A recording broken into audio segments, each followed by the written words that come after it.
Hi, it's Miss Todoric, and in today's lesson, we changed the width and the height of our picture in our HTML code. So we got the width. This would go after the image source. We would copy and paste. And then I had the students play around with the different numbers, 400, 500. So I would have them change it to 150 or 250 and see how the image looked. Sometimes it was distorted. So kind of just reading the HTML code and making sure they understood where the tags go and how to read it exactly.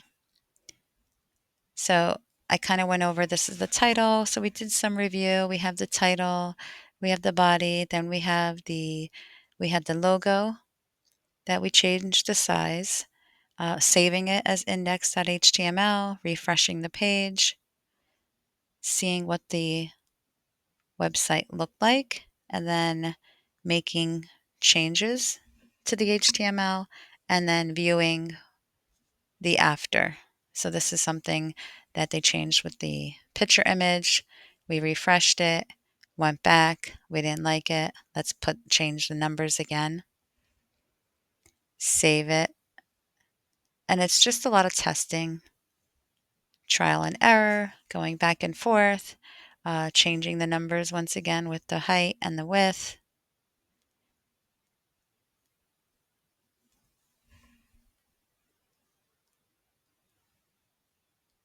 So instead of 400, whatever, we just put like 150 or 250.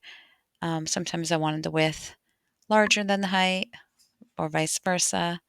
Always saving it as index.html and then saving everything, whether it's a music file, saving everything to our desktop, and then copying the path and placing that path into the HTML. We did edit the slideshow from the previous video. We added some captions.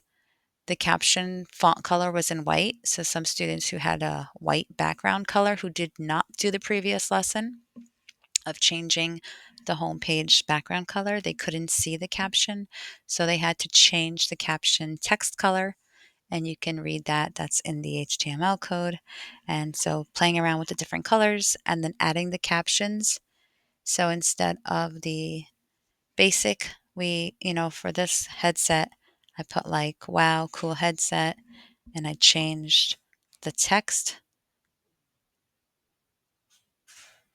saved it as index again, and then I kind of showed them what it looked like.